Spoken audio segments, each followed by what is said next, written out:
Udah ada soalnya.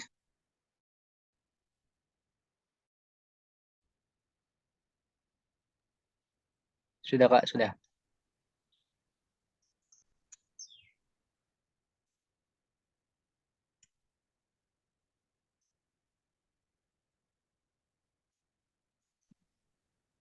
Saya mulai ya. Assalamualaikum warahmatullahi wabarakatuh. Waalaikumsalam warahmatullahi wabarakatuh. Selamat siang semuanya, tapi belum banyak. Gak apa-apa ya, mulai aja. Hari ini saya akan membahas soal materi bahasa Indonesia TWK atau tes wawasan kebangsaan. Sebelumnya udah pada tahu kan TWK itu apa?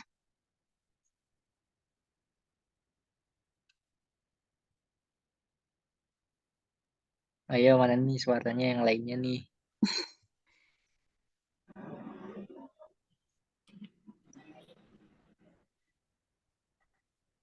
Lanjut ya, lagi pada ngumpulin nyawa kayaknya.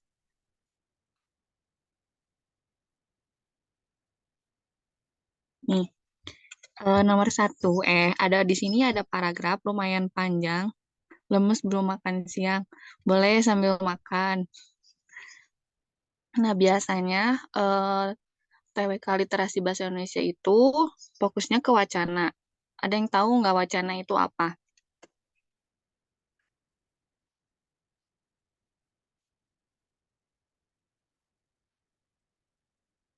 Sebetulnya TWK itu kayak mirip soal UTBK Bahasa Indonesia, mirip gitu. Jadi soalnya tuh fokus ke wacana, paragraf, soal-soal yang panjang, yang dimana kita itu harus fokus ke puebinya, gagasannya. Pokoknya kita itu jadi apa ya, lebih selektif di kebahasaan kita, terutama di ejaan. Ada tahu kan maksudnya ejaan itu apa?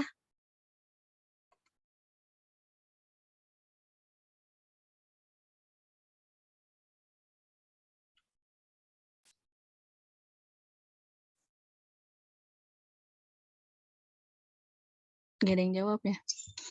Ya udah, lanjut aja ya. Nah, di sini ada paragraf yang memerintahkan kalau si paragraf ini tuh buat ngejawab soal nomor 1 sampai 5. Di sini ada 17 kalimat ya. 17 kalimat, paragrafnya 1, 2, 3, 4. Ada 4 paragraf. Jadi dalam soal TWK itu kurang lebih bakal ada 3 sampai 5 atau 6 paragraf yang bakal ada di 1 sampai 5 soal, rentan soalnya gitu ya. Atau bisa jadi cuma satu soal. Nah, di sini 5 soal. Dibaca atau nggak usah ya paragrafnya? Baca aja ya. Di sini paragraf pertama, setiap makhluk hidup selalu berada dalam lingkungan yang disebut dengan istilah ekosistem. Mereka hidup selaras dengan lingkungannya. Lingkungan makhluk hidup tersebut ada 2 macam, yakni lingkungan abiotik dan lingkungan biotik. Faktor-faktor abiotik seperti luasnya daerah untuk hidup dan banyaknya nutrien-nutrien tertentu yang berpengaruh pada organisme. Semua organisme membutuhkan luas wilayah tertentu untuk dapat hidup dan bergerak di dalam hubungan komunitas. Mereka juga membutuhkan nutrien yang berasal dari bukan makhluk hidup sendiri, peredaran darah, dan pencernaan. Ekologi adalah ilmu yang mempelajari hubungan antara organisme dan lingkungannya, yang termasuk lingkungan biotik, diantaranya makanan, tanaman, binatang, dan interaksi satu sama lainnya, juga terhadap lingkungan abiotik.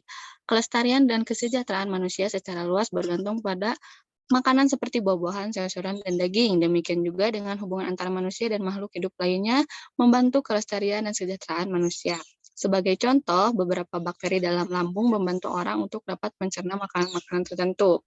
Sosial dan budaya di kelilingnya juga merupakan bagian penting dari lingkungan biotik manusia. Perkembangan sistem saraf yang pesat meningkatkan daya ingat, daya pikir, dan komunikasi.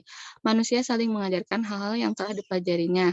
Dengan bertambahnya pengetahuan, manusia mengembangkan agama, seni musik, sastra, teknologi, dan ilmu pengetahuan. Kekayaan budaya dan kekayaan biologi manusia telah menjadikan manusia melebihi binatang dan mampu mengatur lingkungannya. Dengan pengetahuannya, manusia sekarang bahkan telah menjelajahi lingkungan luar angkasa. Nah, itu udah ketahuan ya gagasan utamanya apa kalau pada fokus. Di sini nomor 1, Masalah utama yang menjadi topik bacaan tersebut adalah, ada yang tahu jawabannya apa?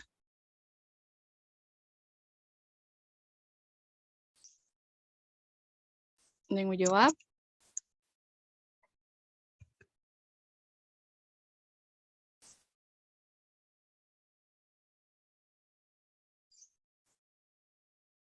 Nih ada yang chat, jawabannya C. Yakin? Coba baca lagi. Coba ya, dikatasin lagi masalah utama. Gagasan utamanya coba. Gagasan utama itu biasanya ada di awal atau akhir kalimat, atau bisa juga campuran. Langsung aja ya, karena ini dikit interaksinya. Jawabannya itu A. Kenapa A? Karena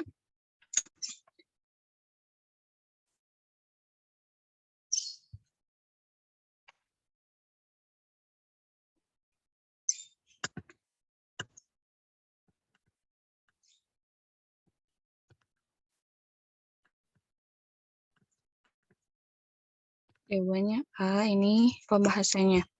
Masalah utama atau topik bacaan tersebut mengenai pengaruh lingkungan bagi kehidupan manusia. Hal ini dapat diketahui dari isi setiap paragraf yang lebih banyak membahas lingkungan dan pengaruh terhadap manusia. Ini jawabannya ya. Jadi ada kayak timbal balik antara abiotik dan biotik gitu buat manusia. Jadi masalah utamanya itu A. Ingat ya. Jadi jangan fokus sama apa yang dibahas di awal dulu, tapi pahami juga setiap paragrafnya. Kan kalau masalah utama itu inti dari setiap paragraf. Itu ya. Lanjut, itu nomor 1 jawabannya A. Nomor 2, kalimat yang menyimpang dari ide pokok paragraf dalam bacaan tersebut adalah, ingat, ini tuh tentang abiotik dan biotik terhadap manusia. Tadi ada yang menyimpang tuh, kalau ingat kalimat berapa? Ada yang mau jawab?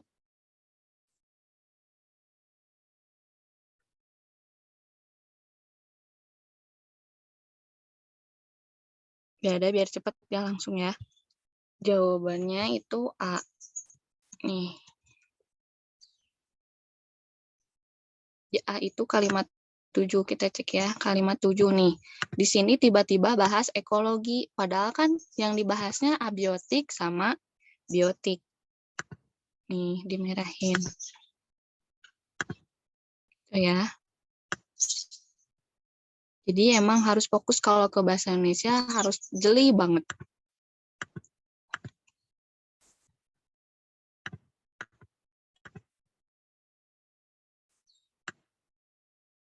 Ini pembahasannya, bentar ya.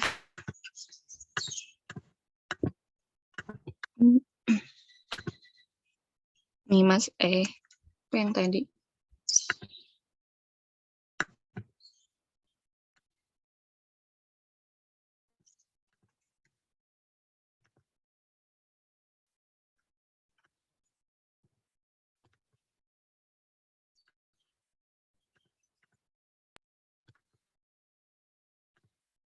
Nah, kalimat yang menyimpang adalah kalimat 7, membahas definisi dari ilmu ekologi.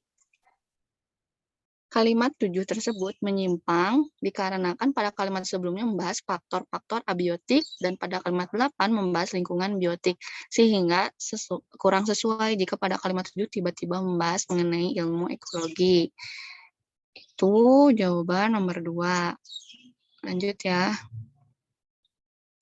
Nomor 3. Simpulan berikut ini tepat untuk bacaan tersebut. Simpulannya yang A, kehidupan manusia sangat bergantung pada lingkungan biotik dan abiotik. Betul. Coba kita lihat yang B, lingkungan memiliki peranan penting dalam membangun kelestarian dan pola hidup manusia. Ini juga betul. Bakteri sebagai lingkungan biotik memiliki peranan penting bagi manusia dalam membantu pencernaan makanan dalam lambung. Iya, tapi ini bukan simpulannya. Yang D, peranan sosial pengembangan sosial budaya termasuk lingkungan hidup yang menentukan pola hidup manusia. Yang E, tidak semua lingkungan biotik dan biotik berpengaruh pada kehidupan manusia. Ini yang E juga tidak tepat. Jadi jawabannya nomor 3. Coba baca lagi. Simpulan itu berarti semuanya gitu. Menyimpulkan semua paragraf. Jawabannya apa? Betul ya, jawabannya B. Gak apa-apa tuh bersuara juga kalau nggak di chat. Ini benerin dulu ya, soalnya typo. Perkembangan menentukan. Jawabannya B. Ada yang tahu nggak kenapa jawabannya B? Lingkungan memiliki peranan penting dalam membangun kelestarian dan pola hidup manusia. Langsung aja ya ke pembahasannya. Karena biar ada waktu buat materi juga.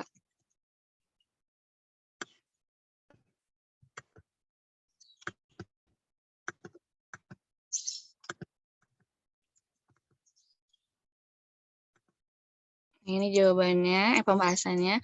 Simpulan bacaan tersebut adalah lingkungan memiliki peranan dalam membangun kelestarian pola hidup manusia. Bacaan tersebut membahas lingkungan hidup manusia yang terdiri atas lingkungan biotik dan abiotik dan membangun kelestarian dan pola hidup manusia. Jadi intinya dari paragraf itu kata kuncinya biotik sama abiotik sama pola hidup manusia. Lanjut ya, nomor 4. Salah satu gagasan kalimat di bawah ini tidak sesuai dengan gagasan yang dikembangkan dalam kalimat 2 adalah, tadi kalimat 2 tuh membahas tentang mereka hidup selaras dengan lingkungannya. Berarti tentang ekosistem ya di sebelumnya. Ada yang tahu jawabannya apa? Ya sini A, hubungan sosial dan pola hidup masyarakat termasuk lingkungan biotik yang berpengaruh bagi kehidupan manusia. Terus yang B, tatanan sosial dan perilaku budaya masyarakat sebagai lingkungan biotik berpengaruh terhadap pola pikir manusia. Yang C, budaya dan masyarakat memiliki budaya tersebut saling mempengaruhi sehingga membangun hubungan yang bersifat resiprokal. Yang D, hubungan sosial masyarakat dan nilai budayanya membentuk perilaku sosial budaya manusia di sekelilingnya. Yang E, pengetahuan manusia merupakan lingkungan biotik manusia yang berpengaruh pada perilaku dan sosial budaya masyarakat. Ada yang tahu jawabannya apa? Nomor 4. Nomor 4, jawabannya C. Ini pembahasannya.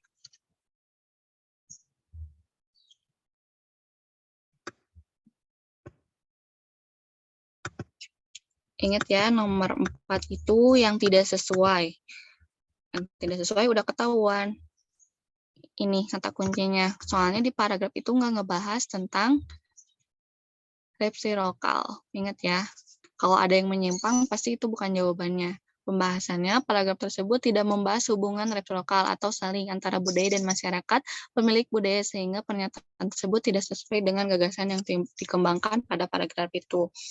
Jadi di awal tentang paragraf ini nggak ngebahas tentang resiprokal atau ekologi, tapi abiotik dan biotik. Ingat ya, kata kuncinya itu. Kalau ada soal yang panjang di TWK kayak gini lagi, fokusnya ke kata kuncinya, entah itu mau kata kerja, kata sifat, atau kata benda. Lanjut, nomor 5. Sikap penulis dalam mengembangkan bacaan tersebut adalah, di sini pilihannya yang A, menambah pengetahuan pembaca tentang keberagaman lingkungan manusia, yang B, membangun wawasan pembaca tentang peranan lingkungan bagi kehidupan manusia, C, mengajak pembaca berpikir tentang dampak lingkungan bagi kehidupannya. D, mempengaruhi pembaca agar lebih mengenali dan memahami lingkungan hidupnya. Yang E, meyakinkan pembaca tentang pentingnya lingkungan dalam membangun pola pikir dan perilaku sosial budaya manusia. Ada yang tahu jawabannya apa? Nomor 5, sikap penulis. Jadi, tujuan penulis itu apa? Nulis ini gitu. Ada yang mau jawab, Kak? B kayaknya. Coba yang B, membangun wawasan pembaca tentang peranan lingkungan. Betul ya? Betul, jawabannya B. Pinter. Ini pembahasannya. Yang B, yang B nomor 5.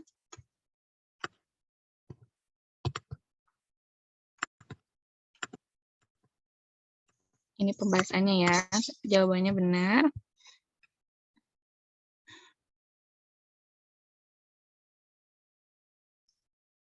Bentar ya, lagi loading. Yang lain ayo, kalau tahu jawabannya ketik aja nggak apa-apa, atau kamu mau langsung ngomong nggak apa-apa. Ini pembahasannya, bacaan tersebut hanya memaparkan tentang peranan lingkungan dalam hidup manusia, sehingga tujuan penulis berusaha untuk menambah wawasan pembaca terkait, maaf ya, ini tipe peranan lingkungan bagi kehidupan manusia. Ini ada yang nanya, Kak, bedanya A sama C apa ya?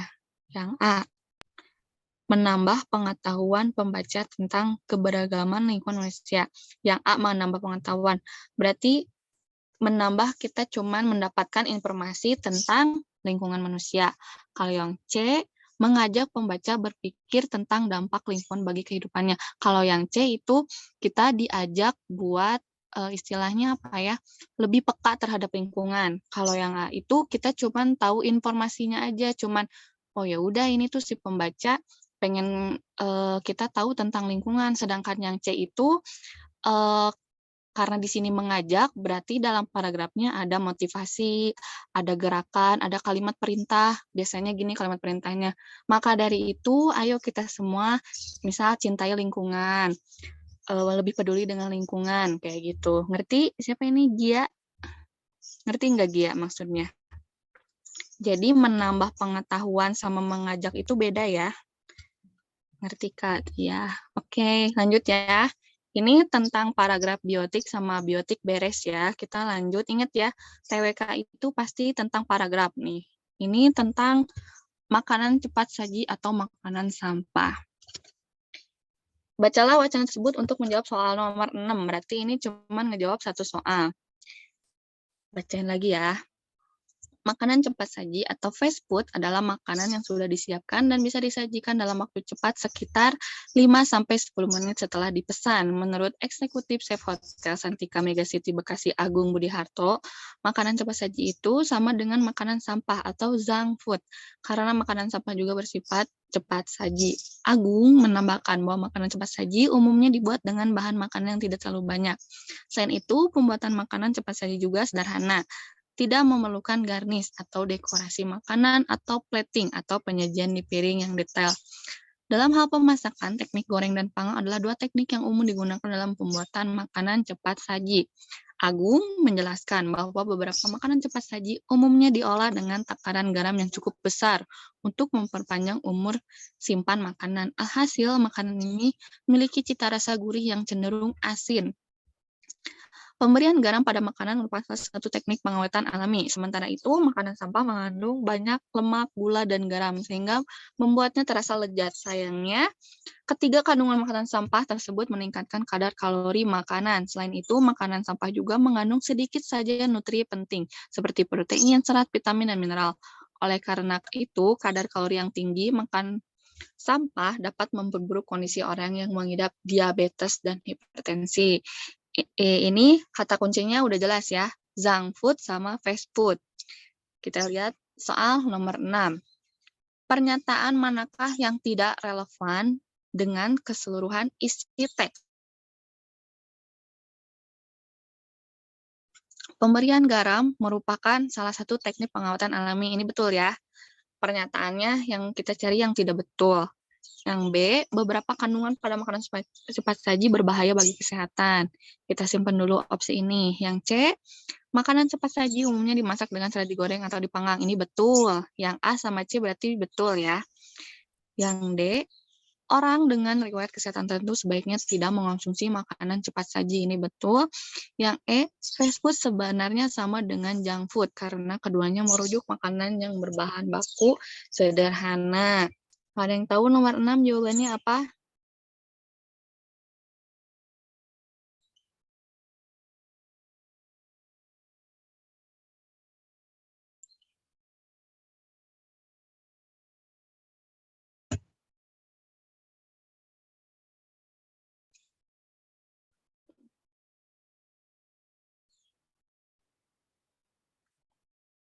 Nomor 6.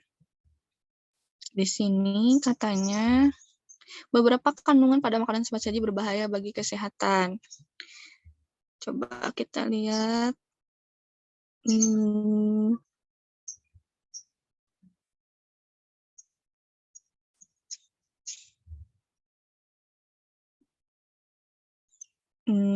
B belum benar ya.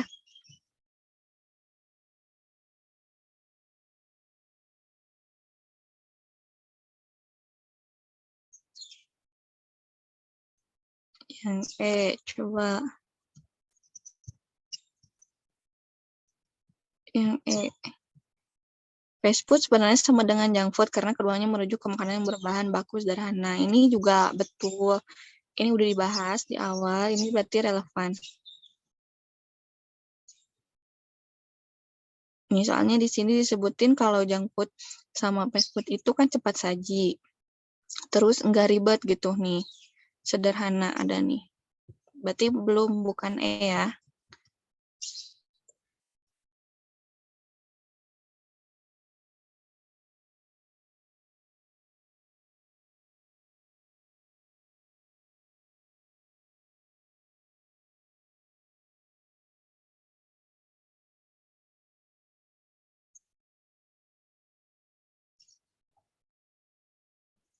Iya, jawabannya apa? Ini sebenarnya kalian terkecoh.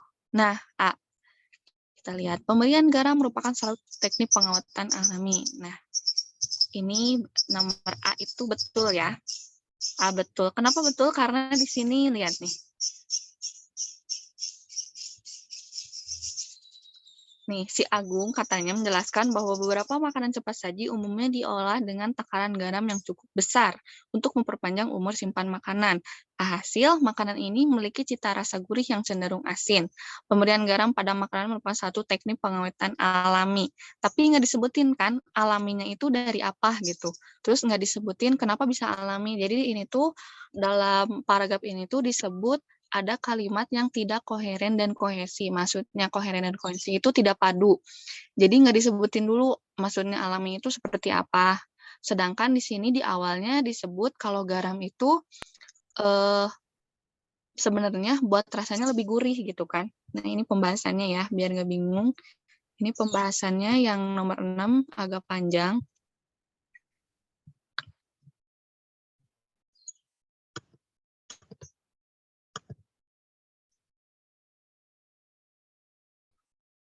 Bentar ya, salin dulu.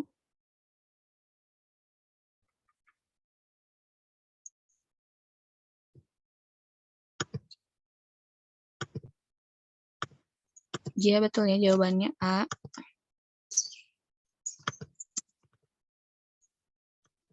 Ini jawabannya. Kelihatan nggak? Kelihatan ya? Soal menanyakan pernyataan yang tidak terkait atau tidak sesuai dengan isi teks, berarti tidak relevan. Paragraf pertama teks bacaan memberikan definisi dan ciri-ciri makanan cepat saji fast food atau makanan sampah junk food.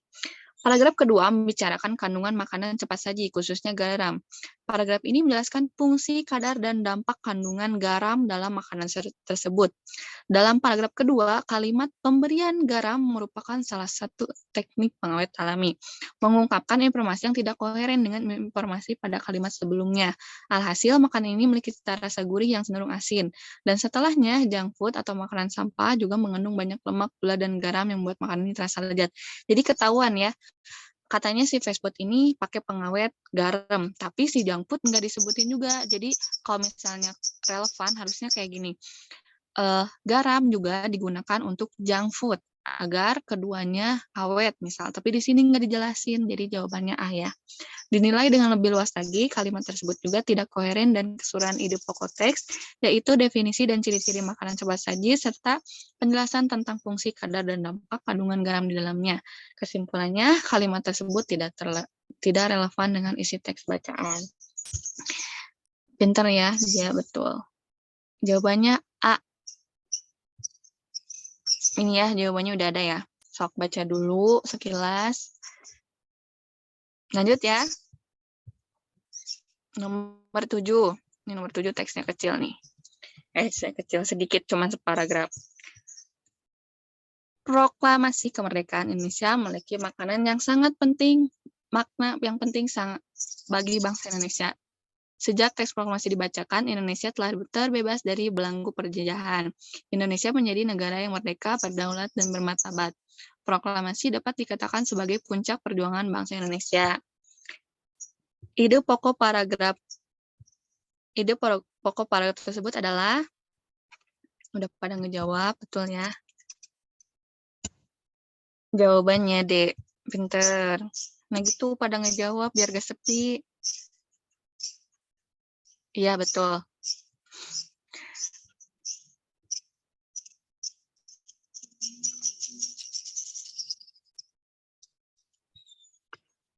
Nah, ini tuh nomor 7 karena mudah, paragrafnya cuma 1, terus cuma ada 3 kalimat, jadi gampang ya.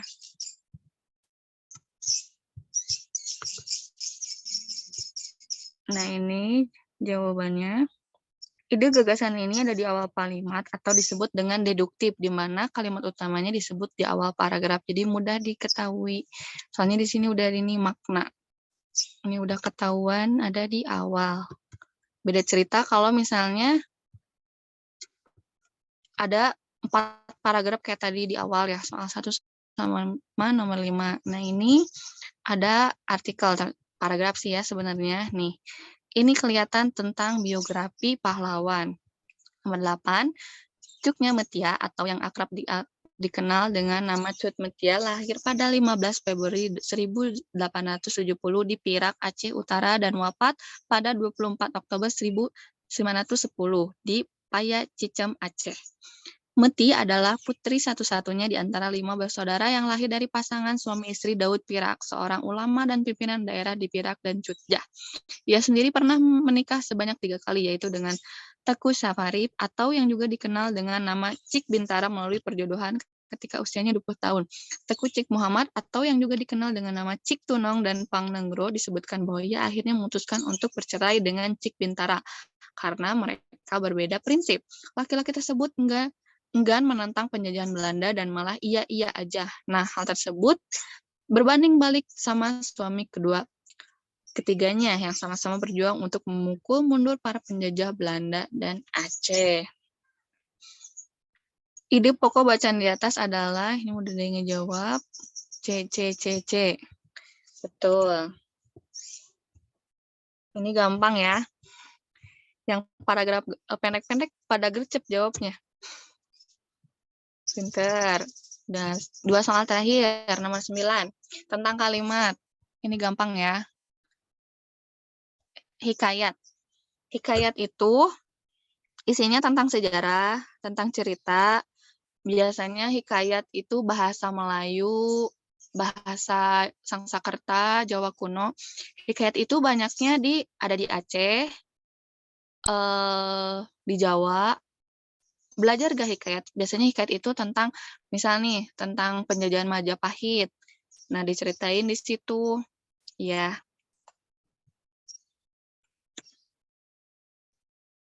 Lanjut ya. Nomor 9. Pola kalimat Nabila membeli tas dan Ayu membayar sepatu.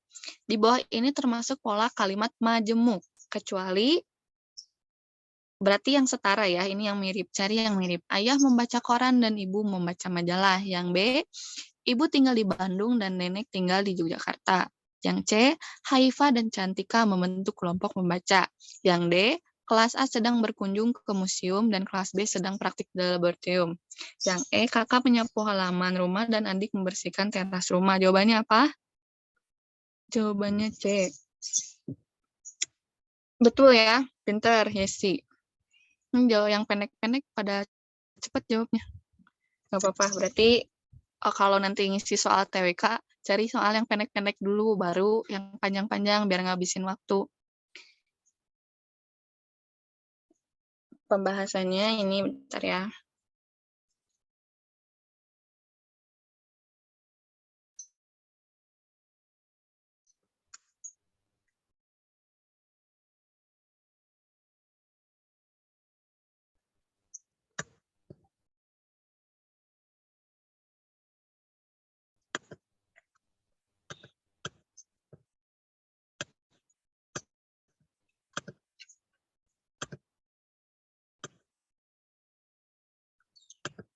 Ini jawabannya. Pembahasannya.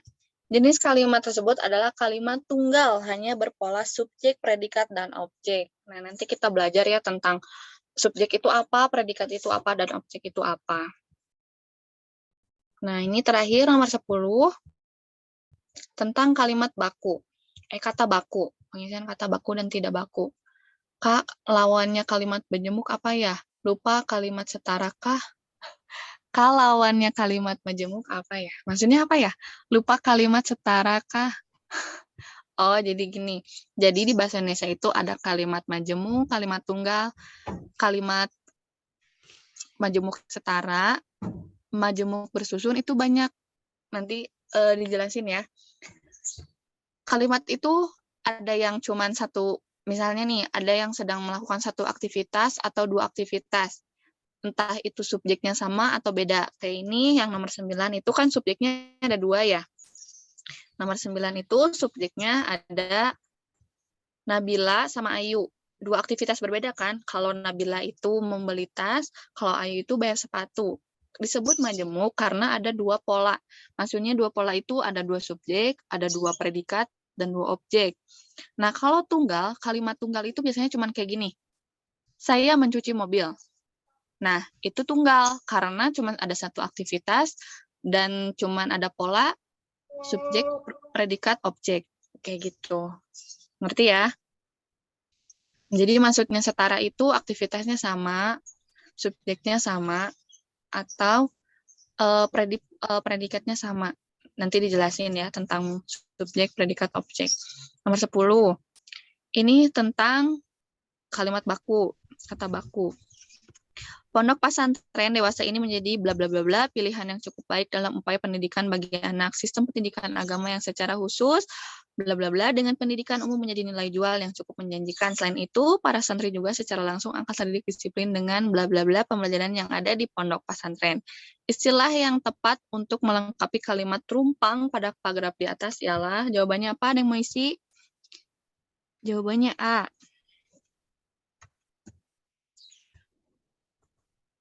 Iya, betul. Bentar.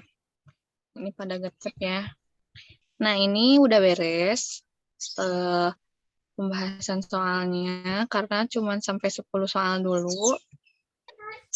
Semoga ngerti ya. Maksudnya ada yang masuk gitu. Ada yang mau tanyain dulu nggak sebelum lanjut ke materi ini? Lumayan masih ada waktu. Ini pembahasannya ya. Pemilihan kata sesuaikan dengan tata kata kalimat. Paragraf tersebut bertemakan mengenai pesantren, maka pemilihan kata sesuaikan dengan kalimat sebelum dan sesudah ruang kosong yang dibutuhkan. Berarti di sini fokus juga ke konjungsi, ke kepaduannya. Filenya kirim nggak Kak? Nanti masalah file sama materi, Kak Isa nanti ngejelasin gimana alurnya ya. Ya, ya makasih juga ya. Kita lanjut ya ke materi ya. Ini udah pada ngerti ya. Kita lanjut. Ini saya tutup dulu. Bentar ya. Kita lanjut ke materi. Masih pada bangun kan ini? Masih lah ya. Lumayan.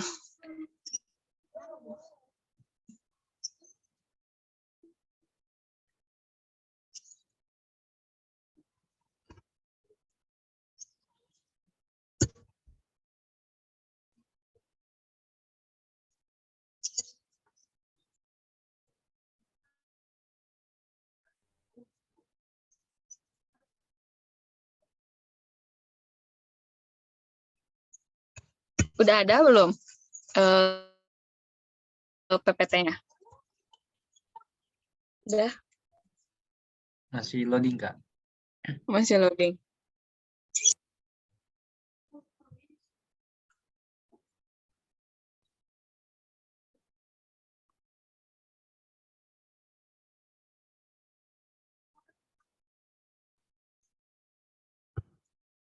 Belum ada ya? Belum, Kak. Masih loading di sini ya. Masih gelap.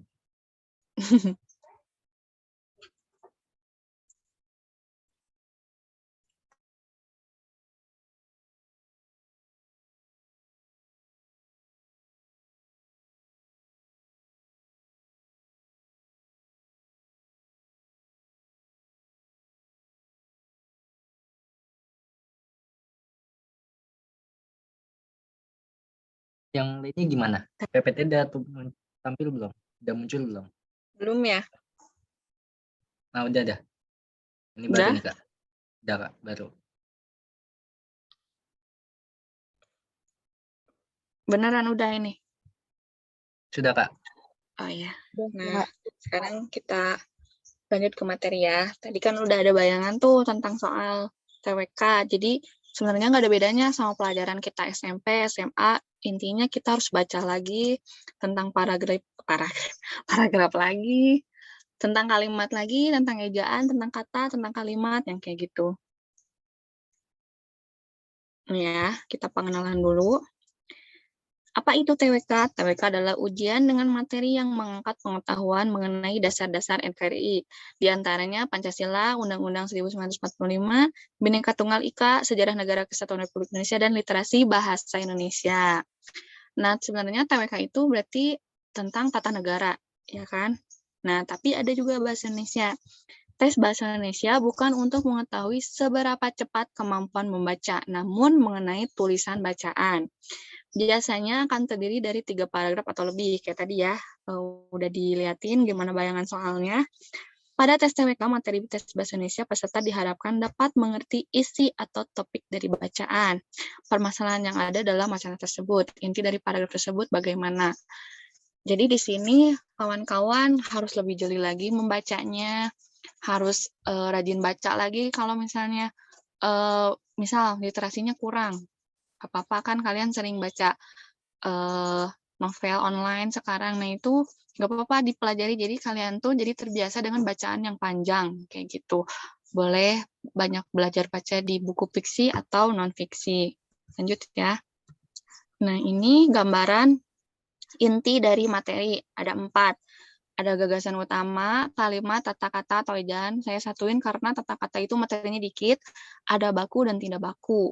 Apalagi baku dan tidak baku, kayaknya kawan-kawan udah pada tahu ya, karena pasti di sekolah tuh diajarin gimana penggunaan bahasa baku dan tidak baku. Yang pertama, ada gagasan utama. Ada yang tahu nggak gagasan utama itu apa? Coba kakak tunggu di chat.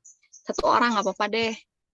Tadi kan udah dibahas tuh di soal tentang gagasan.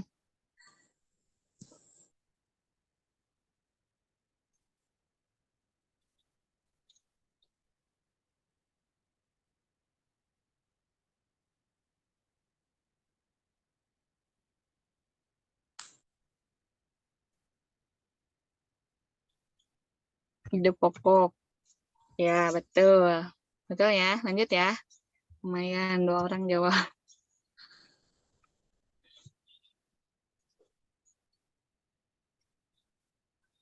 Slide-nya belum pindah ya? Udah pindah belum slide-nya? Belum, Kak. Duh, kayaknya error. Sinyal, maaf ya. Soalnya di sini mau hujan.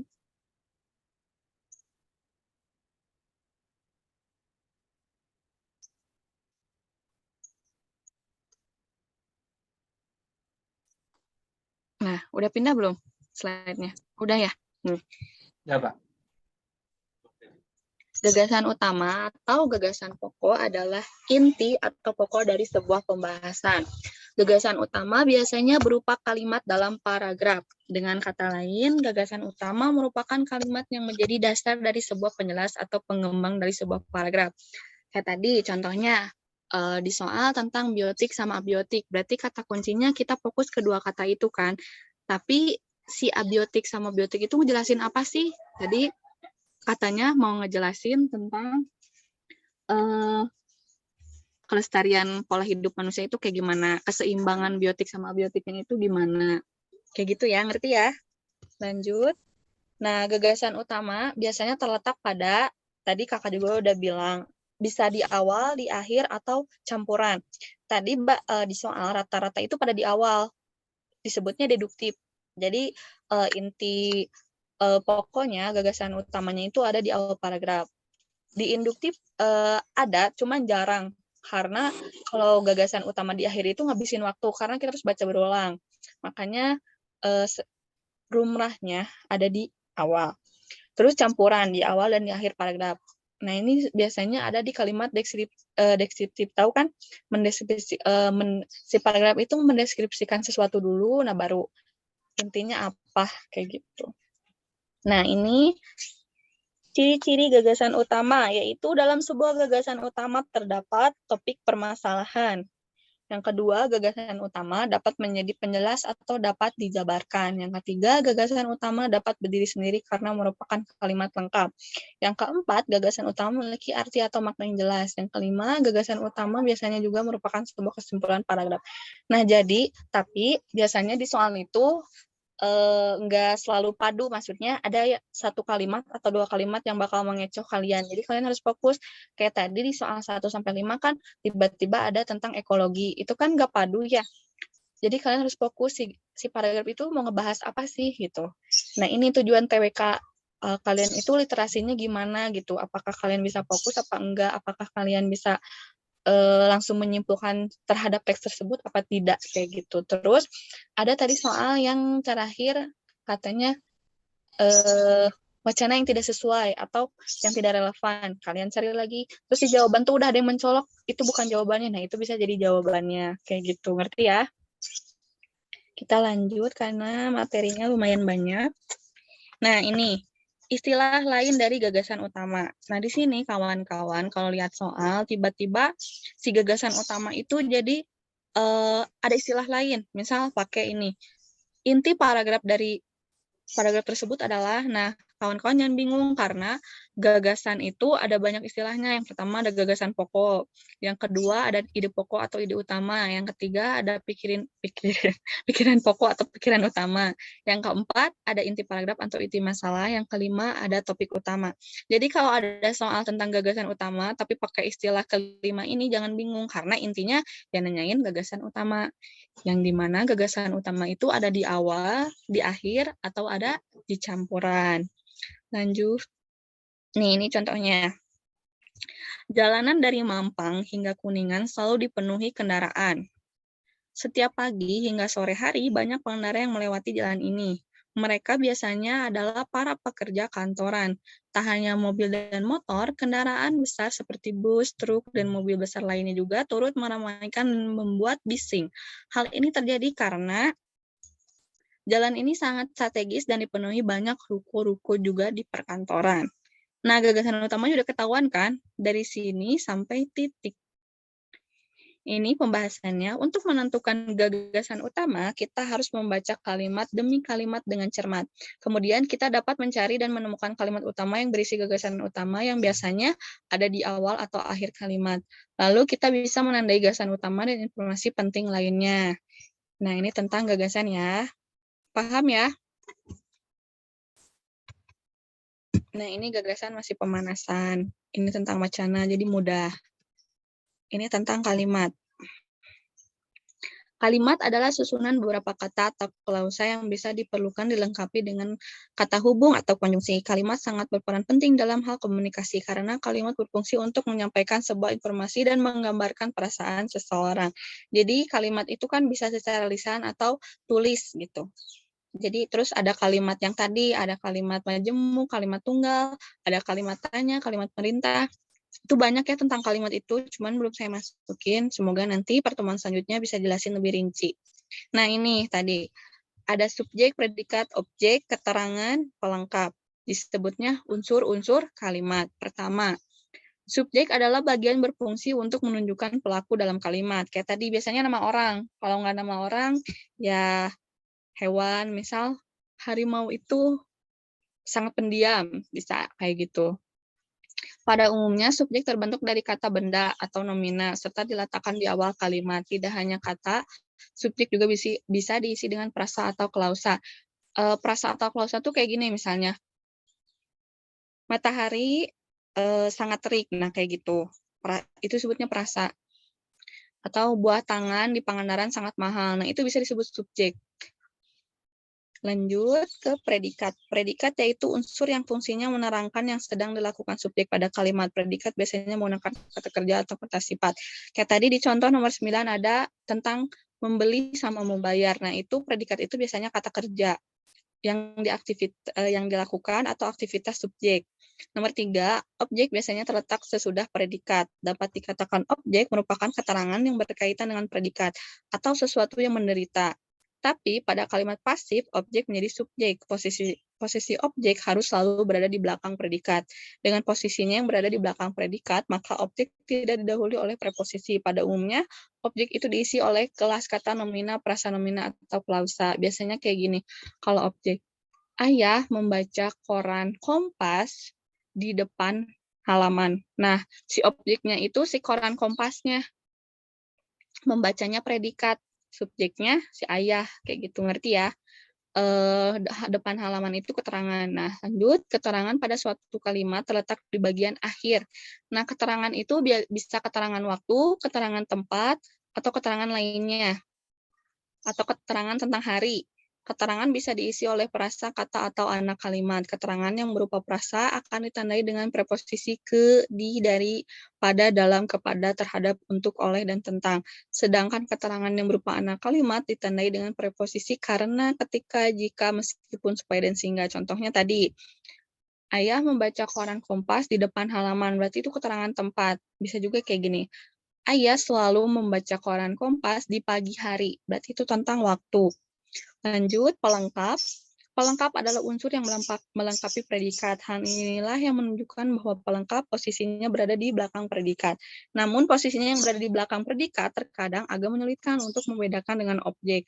Ada satu cara yang dapat kamu lakukan untuk mengidentifikasinya. Nah, pelengkap itu biasanya kayak gini, lebih rumit. Jadi si kalimatnya itu jadi kalimat bersusun. Bersusun itu tapi bertumpang tindih karena banyak gitu. Ada pelengkap, ada objek, ada keterangan. Misalnya kayak gini. Ibu memasak sayur lodeh dan tempe digoreng di dapur untuk makan malam. Nah, jadi pelengkapnya itu yang tadi tempenya digoreng. Kan itu pelengkap ya. Jadi melengkapi si tempenya tuh diapain sih gitu. Memasaknya predikat, subjeknya ibu. Keterangannya tadi di malam hari kayak gitu. Ngerti ya? Nah, ini contohnya, ini ciri-ciri. Maaf, ciri-ciri dulu. Pertama, kalimat memiliki satuan ide makna yang utuh. Kayak tadi, misal contohnya saya nyebutin saya sedang mencuci mobil, berarti maknanya ya saya lagi melakukan aktivitas kan. Yang kedua, kalimat setidaknya terdiri dari atas subjek atau predikat. Subjek itu pelaku, predikat itu apa yang sedang dikerjakan, kata kerja. Secara tertulis, kalimat diawali dengan huruf besar dan diakhiri dengan tanda baca titik. Nah, kalimat itu pasti harus ada kapital dan titik, ingat ya. Bisa tanda tanya atau tanda seru, jadinya kalimat tanya atau kalimat perintah. Keempat, terakhir, sebuah kalimat yang memiliki lebih dari satu klausa menggunakan kata hubung. Tahu kan kata hubung itu apa? Konjungsi. Konjungsi itu dan, bersama, terus ketika, itu kayak gitu konjungsi. Lanjut, ini contohnya. Dara belajar, daranya subjek, belajarnya predikat. Pak Heru membaca koran.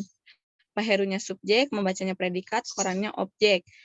Penanganan masalah itu berjalan cepat. Penanganan masalah itu subjek. Nah, ini jadi subjek ya. Berjalan itu predikat, cepat itu keterangan. Aris membeli sepeda baru. Arisnya subjek, membelinya predikat, sepeda objek, barunya keterangan. Lukisan adalah perasaan jiwa. Lukisannya subjek, adalahnya predikat, perasaan jiwanya pelengkap. Ini contohnya kalimat. Ini disebutnya kalimat tunggal. Kalimat tunggal. Ini kalimat majemuk setara. Ini kalimat tunggal. Ini kalimat tunggal. Kayak gitu. Lanjut ya. Sekarang ada tata kata.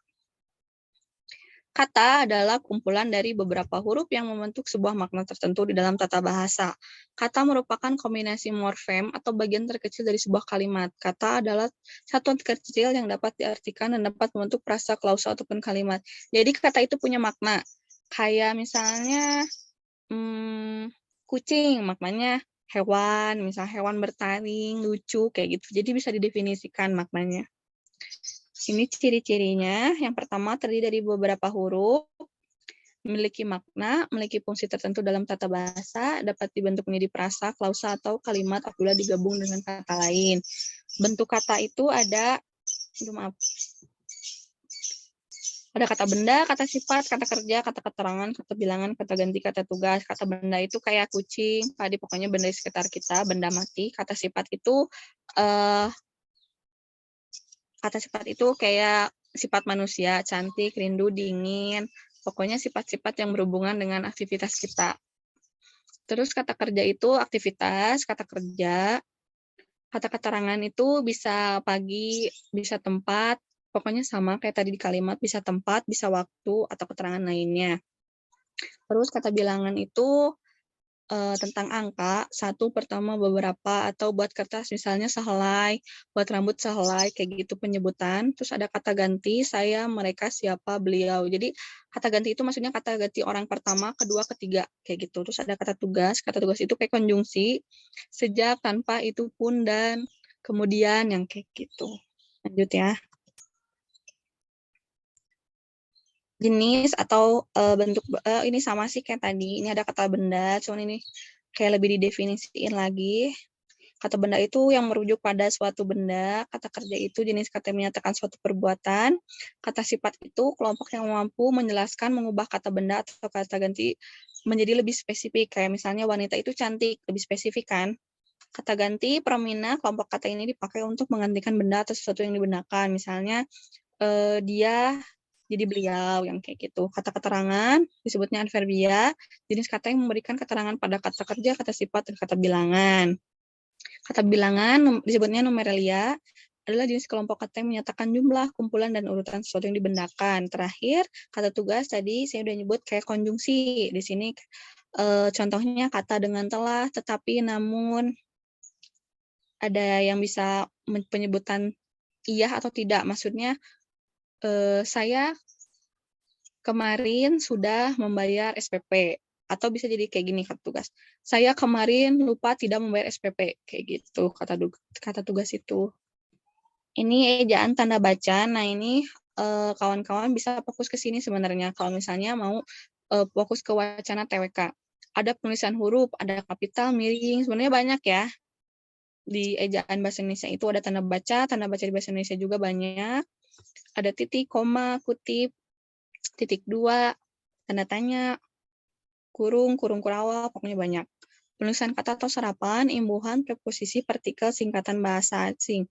Bahasa asing tadi ya, ada contohnya junk food, fast food, yang kayak gitu. Terus singkatan itu, tahu lah ya singkatan kayak gimana. Misalnya SMA itu kan singkatan. Terus CPNS itu kan singkatan. TWK itu singkatan, kayak gitu. Lanjut, bilangan atau angka, penulisan atau penyebutannya. Kayak gini, misalnya untuk orang itu nggak disebutnya ekor kan, tapi seorang, dua orang, atau bisa 3 kepala, kayak gitu. Kalau hewan kan ekor ya, 3 ekor, 4 ekor. Terus untuk rambut tadi helai, kertas juga sebutnya helai, penyebutan bilangannya. Jadi untuk penyebutan barang, benda itu banyak gitu.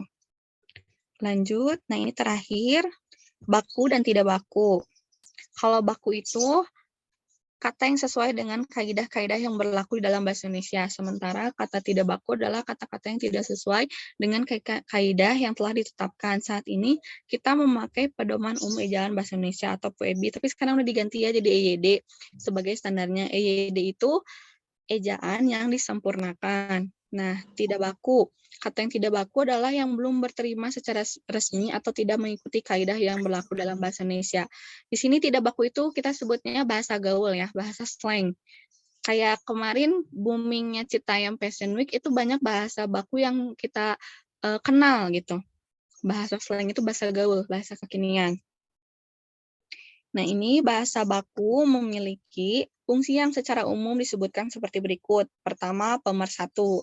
Nah, ini fokus soal TWK pasti bakal fokusnya ke baku, karena kan TWK itu tentang tata negara kan, tentang NKRI, kesatuan, pokoknya tentang Indonesia banget gitu ya. Nah, ini nomor 1, bahasa Indonesia itu bisa juga bahasa baku terutama jadi pemersatu. Pemakaian bahasa baku dapat mempersatukan sekelompok orang menjadi satu kesatuan masyarakat bahasa.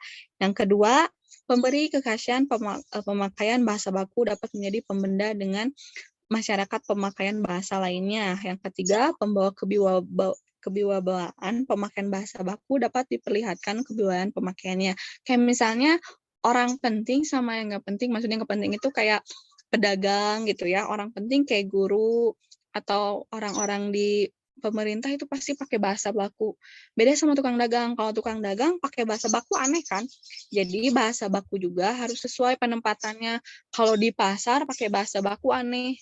Kalau di sekolah harus pakai bahasa baku kayak gitu. Terakhir, kerangka acuan. Bahasa baku menjadi tolak ukur bagi benar tidaknya pemakaian bahasa seorang atau sekelompok orang. Jadi kadang kita bisa nilai orang dari bahasa. Misal taruh aja Teteh kan orang Bandung nih, gampang gitu ngelihat orang yang suka marah-marah, orangnya pendiam itu dari bahasanya gitu. Orang yang pendiam dan jarang ngobrol itu biasanya pakai bahasa baku. Beda sama orang yang ceria, suka marah-marah, pasti bahasa bakunya jarang dipakai. Mereka lebih enak pakai bahasa yang tidak baku gitu, biar luas gitu ngobrolnya. Beda sama orang yang pendiam, pasti ngomongnya tuh kaku, pelan, kayak gitu. Paham ya? Nah, ini yang tidak baku. Berikut adalah yang termasuk kata-kata tidak baku. Yang pertama, kata-kata dari dialek-dialek bahasa Indonesia. Yang kedua, kata-kata serapan bahasa daerah yang belum berterima. Ketiga, kata-kata bahasa asing yang tidak memenuhi persyaratan ejaan dalam bahasa Indonesia. Keempat, kata-kata bahasa Indonesia yang dieja sebagai bahasa asing. Yang kelima, kata-kata bentukan yang tidak menuruti kaidah yang berlaku. Nah, ini tuh gampang ya, kita kalau tidak bedain kata tidak baku itu kayak tadi bahasa gaul, bahasa slang. Banyak contohnya, kayak misalnya slebeo, itu kan baru ya. Kata si JJ, slebeo itu katanya wow gitu, keren. Tapi kan kita sebagai orang yang misal peka terhadap bahasa, apa kaitannya gitu kan. Terus misal, apalagi ya, badai. Badai itu kan yang kita tahu, badai itu suatu, kalau di geografi itu kan salah satu bencana kan badai itu, misal dari hujan badai yang jadi gede. Tapi kalau di kita, di bahasa yang tidak baku, badai itu cantik, misal rambutnya badai, bajunya, wah pokoknya bahasa tidak baku tuh banyak maknanya gitu. Jadi gimana penempatannya aja. Nah ini ada contohnya. Contoh yang bakunya itu ada apotek, tidak bakunya apotek. Jadi penggunaannya juga sesuai gitu. Kalau di pasar ngomong kalau baku di rumah sakit mohon antre, itu kan enak ya satpamnya. Tapi kalau di pasar, antre dong, antre buat ngambil ini, kan nggak enak ya. Jadi bahasa juga ada posisinya gitu. Nah ini yang bakunya, contohnya banyak. Sebenarnya banyak ya, ada berapa ratus bahasa baku sama nggak baku. Ini terakhir, ini contoh soal TWK. Salah satu tentang soal baku, bahasa Indonesia baku berfungsi untuk A. Komunikasi di seluruh wilayah negeri Indonesia. Yang B.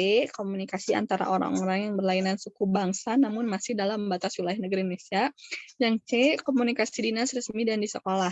Yang D. Komunikasi antara atasan dan bawahan dalam suatu kantor. Yang E. Komunikasi secara nasional. Jawabannya C. Udah jelas ya. Tadi kakak udah ngejelasin. Bahasa Indonesia baku digunakan untuk komunikasi dinas, resmi, dan di sekolah, baik dalam percakapan maupun surat menyurat. Nah, dalam surat juga harus baku, karena kan tujuannya pasti surat itu biasanya ke orang-orang penting, ke orang tua, nggak mungkin surat juga sama sekolah dibuatnya nggak baku gitu. Di instansi, di universitas pasti pakai bahasa baku biar enak. Segitu, ada yang mau ditanyain? Tentang TWK, jadi ada 4 materi inti.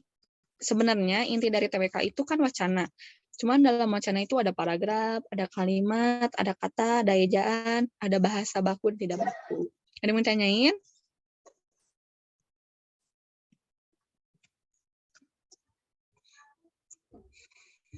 Ini masih banyak ada waktu ternyata. Karena tadi kita soalnya cuma 10 ya.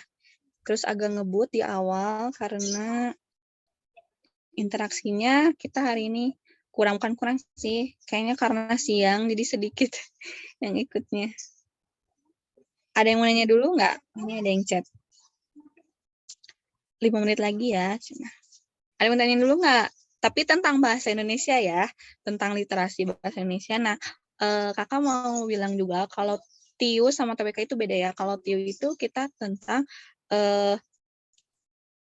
analogi kita itu diperkuat kalau di TIU. Bahasa kita, tata bahasa kita, kosakata bahasa tata bahasa kita itu diperkuat di TIU. Kalau di TWK itu wacana, kita harus bisa baca cepet, tapi bukan fokus ke cepatnya ya, tapi ke fokusan kalian itu kayak terhadap ejaan itu gimana sih, terhadap bahasa itu gimana sih, pekanya kalian terhadap bahasa itu kayak gimana sih kalau di TWK gitu. Jadi kalian fokus ke bahasanya kalau di TWK. Kalau sinonim antonim kan masuknya TIU. Nah, ada tips nggak buat ngafalinnya? Tipsnya ada ngafalinnya. Kalau sinonim antonim itu, kalian bisa bacanya sering baca. Pasti kunci dari bahasa Indonesia itu sering baca sih, tapi pasti kalian mager. Biar simple, download aja buat sinonim ya. Buat sinonim itu, kalian download KBBI, itu ngebantu biar kalian tahu makna kata dari sinonim itu apa. Sama Thesaurus. Thesaurus itu aplikasi sinonim. Nah, kalau antonim itu tipsnya kita gampang kan, tinggal mikirin kebalikannya itu kayak gimana gitu. Kalian seringnya baca artikel fiksi deh, biar tata bahasa kalian itu nambah. Biar semakin nambah, kalian semakin kepo kan, ini tuh maksudnya apa sih? Sekarang kan banyak bahasa-bahasa sinonim yang sering dipakai ya di buku fiksi. Beda sama buku non-fiksi, buku pelajaran. Pasti buku pelajaran itu lebih ke fokus ke kata kerja atau kata bendanya yang makna sebenarnya gitu. Beda sama buku cerita, buku dongeng, banyak bahasa-bahasa asing, serapan yang ditulis gitu. Iya, nanti ya kalau ada tentang TIU, kamu ikut di pembahasan atau enggak di YouTube cari ada tentang TIU nih. Ada tips and triknya tentang sinonim sama antonim. Nah, ini Ovi ada nanya, cara nentuin gagasan utama yang benar, Kak. Nah, caranya itu harus fokus, tadi ada ya, harus fokus terhadap wacananya. Nah, kamu itu harus langsung bisa nentuin kata kunci. Kayak kakak tadi nyebutin, paragraf itu mau tentang apa sih gitu.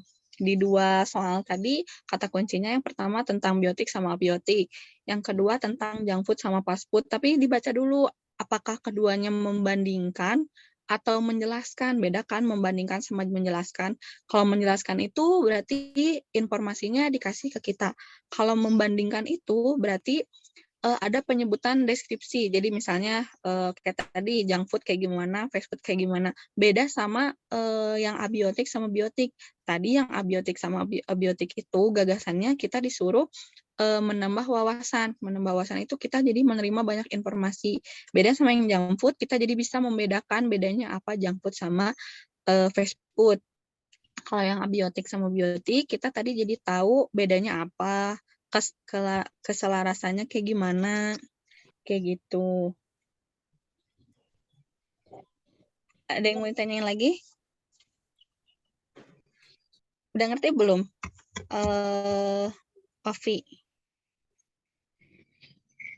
ya, iya benar ya, Ovi. Nih, terus gagasan utama tuh biasanya ya mau nggak mau harus baca berulang sih sebenarnya ya, biar nggak terkecoh karena biasanya tadi kakak juga bilang bakal ada dua atau satu kalimat yang mengecoh gitu, jadinya kalian buyar biasanya. Jadi ini tuh tentang apa sih? Biasanya kayak gitu kalau di kita tuh terkecoh aja sama satu hal, jadi gak fokus. Biasanya kita tuh gitu kebiasaan jelek yang pasti banyak dialamin orang tuh. Nih, katanya kuncinya kita harus baca kalimat demi kalimat dengan cermat. Kemudian dapat mencari dan menentukan kalimat utama yang berisi gagasan utama yang biasanya ada di awal dan di akhir. Nah, Ovi juga bisa cari tahunya, misalnya ada 5 paragraf, males kan baca misalnya. Baca aja awal sama akhirnya. Apakah si gagasan utamanya itu benar ada di awal apa di akhir. Tapi kalau di akhir itu jarang, karena biasanya di awal, kayak gitu. Terima kasih Kak bakal ikut. Oke, iya. Ada yang mau nanya lagi?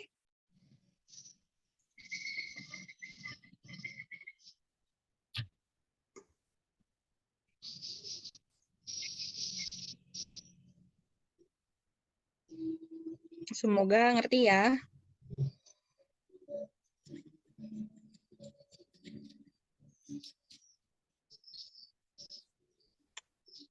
Aku baru masuk, Bu. Aduh, ketinggalan. Nggak apa-apa, nanti biasanya ada di YouTube sama Kak Isan di-upload. Izin Kak, baru gabung gagasan utama itu ide pokok. Iya, betul.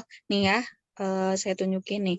Istilah lain dari gagasan utama. Jadi gagasan utama itu bisa gagasan pokok, ide pokok atau ide utama, pikiran pokok atau pikiran utama, inti paragraf atau inti masalah, atau topik utama. Jadi kawan-kawan misalnya ada soal tentang gagasan, tapi penyebutannya lain, bukan gagasan utama. Berarti ini gitu. Intinya yang nanyain gagasan. Gagasan itu kan sebenarnya inti dari paragraf itu ya. Kalimat inti sebenarnya. Ngerti nggak? Ya, gagasan utama itu sama dengan ide pokok, sama dengan topik utama. Ada yang mau tanya lagi? 2-3 menit lagi.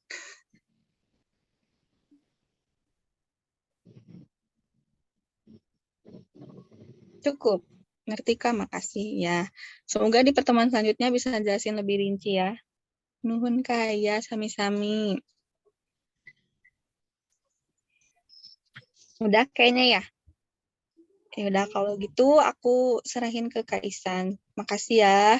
Jangan lupa terus pantengin Hore Digital di grup atau di IG karena Kak Isan suka nge-share tentang soal, tentang motivasi, info-info terbaru. Pokoknya banyak promo di Hore Digital. Follow Hore Digital ya. Makasih. Oke, terima kasih Kak Iin yang telah mengajar pada siang hari ini. Semoga ilmunya bermanfaat buat semuanya ya. Oke, itu tadi pembahasan sama materi tentang literasi TWK ya, apa literasi bahasa Indonesia, materi TWK SKD sama materi TPS SNBT ya. Untuk latihan soalnya jangan lupa dikerjakan ya. Tadi kan udah dibahas tuh 10 soal, ya semoga yang udah ikut Zoom-nya walaupun belum ngerjain, nanti pas ngerjain udah bisa ya. Itu kan udah tahu pembahasannya, udah tahu jawabannya, jadi kurang lebih udah tahu lah bocoran soalnya gimana sama bocoran jawabannya. Jadi nilainya bisa lebih bagus ya skornya. Terus tadi buat yang baru join atau yang telat atau yang cuma join di awal doang, nanti ada recordnya ya. Record Zoom-nya kakak upload besok siang atau nggak besok sore di hari Sabtu ya. Karena di sini kondisi lagi hujan deras, jadi jaringan agak susah. Biasanya kalau di Jakarta hujan derasnya sampai malam. Jadi baru bisa diupload paling besok siang atau nggak besok sore. Nanti cari aja di channel YouTube-nya Hore Digital. Jangan lupa subscribe channel YouTube-nya sama follow IG-nya Hore Digital ya. Cari aja Hore Digital, nanti ada kok channel YouTube sama IG-nya. Buat yang nanya filenya, nanti filenya dikirim atau di-share di grup premium ya. Di grup Bimbel Hore Digital yang grup premium, grup berbayarnya. Baik grup premiumnya Hore Digital sama grup berbayarnya yang Bimbel RSA sama Hore Digital, yang kolaborasi antara Hore Digital dengan Rumah Sukses ASN. Nanti di-share di 2 grup itu ya. Terus buat yang belum join ke grup-grup belajarnya Hore Digital, bisa aja DM IG Hore Digital untuk join ke grup belajarnya. Hore Digital juga mempunyai grup belajar gratis ya, untuk SKD, terus untuk TOEFL, sama untuk SNBT. Jadi kita ada grup belajar sama grup diskusi untuk umum, gratis ya. Nanti di situ akan di-share info mengenai latihan soal sama Zoom-nya. Tapi untuk kayak tryout, fasilitas tryout sama fasilitas kayak ebook, modul segala macam, nggak semuanya di-share ya. Paling di-share-nya di yang paling utama sih yang jelas di-share di grup Bimbel ya, grup premium. Kalau selebihnya grup gratis hanya beberapa file aja yang di-share, nggak semuanya gitu. Oke, sampai sini ada yang tanyakan? Di grup mana? Nanti ada yang Rehan di grup Bimbel Premium. Kalau yang join ke grup premiumnya mesti akan dapat kok. Nanti akan diinfokan. Atau kalau yang belum join ke grup diskusi atau grup belajarnya bisa DM aja di Hore Digital, minta link grup diskusinya. Biar kalian bisa tahu info mengenai info Zoom sama latihan soalnya. Sama kegiatan-kegiatan dari Bimbel Hore Digital. Oke. Sampai sini ada yang tanyakan lagi? Sebelum kakak tutup, karena udah mau sore ya. Sama kondisi sini udah hujan deras, jadi takut jaringannya kurang bagus. Oke, udah pada live, dan sore juga. Mungkin kakak akhir aja, kakak tutup.